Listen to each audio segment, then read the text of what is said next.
të sakta. E lexojmë pyetjen e radhës.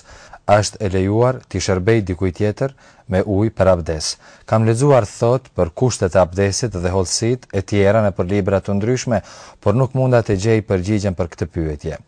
Kam shpalosur thot në disa vende, mirë por nuk kam hasur në asnjë hadith dhe asnjë mendim të dietarit në lidhje me domethënien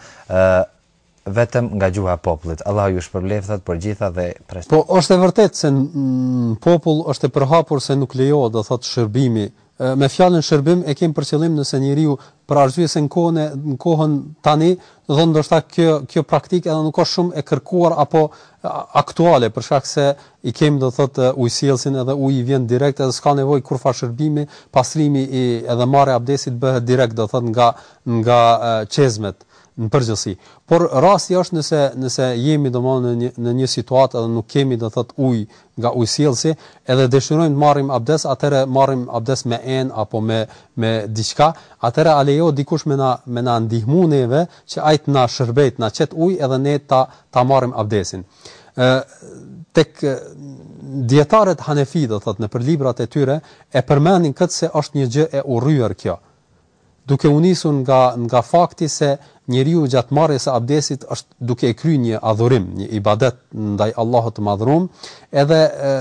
domthonë ky adhurim duhet të kryhet do thotë pa pas nevojë do thotë apo pa marr pjesë do thotë në kryerjen e saj dikush tjetër nga jashtë. Me fjalë tjera do thotë të na ndihmoj dikush. Nuk ka do thonë ndonjë argument që do ta vërtetonte se kjo është e saktë. Do thotë se nuk është e urryer apo nuk është mirë se dikush na shërbej. Madje çka është e drejta, kemi hadithe të sakta të cilat i shënon Muslimi dhe të tjerët se vet pejgamberi sallallahu alajhi wasallam kur ka marr abdes i kanë shërbyer atij, do thotë i kanë qit ujë, ashtu që vërtetohet në një hadith se Mughira ibn Shu'ba tregon se kur ka dalë me pejgamberin sallallahu alajhi wasallam në një udhtim, edhe kur ka dashur i dërguar e Allahut me marr abdes, thotë ka marr enën dhe unë i kam qit të dërguarit ujë, edhe i dërguar e Allahut ka marr abdes, edhe do thotë e ka marr abdesin me këtë shërbim. E ky hadith do thotë na jep të kuptojmë se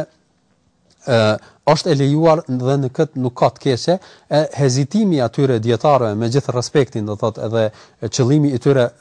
absolutisht ka qenë do thotë i mirë që njeriu do thotë të kryej adhurimet pa pas apo pa kërku nevojën e dikujt tjetër, këto do thotë janë me vend, do thotë këto